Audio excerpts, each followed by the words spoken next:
شروع اللہ کے نام سے جو بڑا مہربان نہایت رحم کرنے والا ہے۔ ایک سوال کرنے والے نے ایک عذاب کے بارے میں سوال کیا ہے جو کافروں پر واقع ہو کر رہے گا، کوئی اسے روک نہیں سکے گا۔ وہ اللہ کی طرف سے ہے جو بلند درجوں والا ہے۔ فرشتے اور روح القدس یعنی حضرت جبرائیل علیہ السلام اس کی طرف ایک دن میں چڑھ کر جاتے ہیں جس کی مقدار 50,000 سال کے برابر ہے۔ بس اے نبی آپ صبر سے کام لیجئے، ایک اچھا اور خوبصورت صبر۔ یہ لوگ تو اسے دور سمجھتے ہیں اور ہم اسے قریب دیکھتے ہیں، جس دن آسمان پگھلی ہوئی چاندنی کی طرح ہوگا اور پہاڑ رنگ برنگی دھنکی ہوئی اون کی طرح ہوں گے، اور کوئی دوست کسی دوست کی خبر نہیں لے گا حالانکہ وہ ایک دوسرے کو دیکھ رہے ہوں گے۔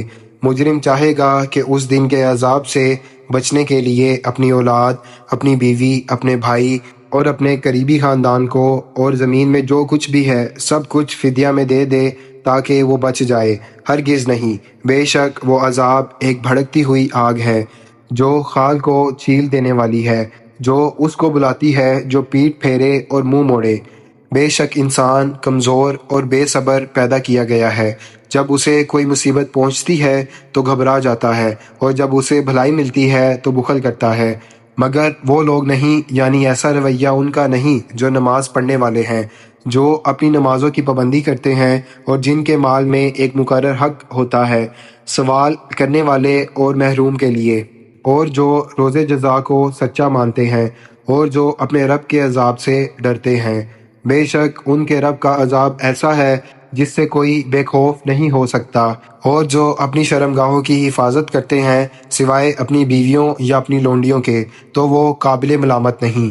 پھر جو اس کے علاوہ کچھ اور چاہے تو وہی لوگ حد سے بڑھنے والے ہیں، اور جو اپنی ایمانتوں اور وعدوں کا لحاظ رکھتے ہیں اور جو اپنی گواہیوں میں سچ بولتے ہیں اور جو اپنی نماز کی حفاظت کرتے ہیں، یہی لوگ جنتوں میں عزت و اکرام کے ساتھ ہوں گے۔ پھر ان کافروں کو کیا ہو گیا ہے کہ آپ کی طرف دوڑتے ہوئے آتے ہیں دائیں اور بائیں گروہوں کی شکل میں؟ کیا ہر ایک آدمی یہ چاہتا ہے کہ وہ جنت نعیم میں داخل کر دیا جائے؟ ہرگز نہیں، بے شک ہم نے انہیں اس چیز سے پیدا کیا ہے جسے وہ خود جانتے ہیں۔ پس میں مشرقوں اور مغربوں کے رب کی قسم کھاتا ہوں کہ ہم ضرور قادر ہیں کہ ہم ان سے بہتر لوگوں کو ان کی جگہ لے آئیں، اور ہم عاجز نہیں ہیں۔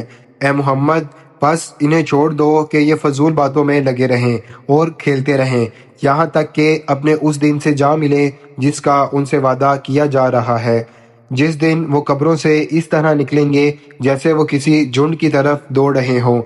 ان کی نظریں جھکی ہوئی ہوں گی، ان پر ذلت چھائی ہوئی ہوگی۔ یہ وہ دن ہے جس کا ان سے وعدہ کیا گیا تھا۔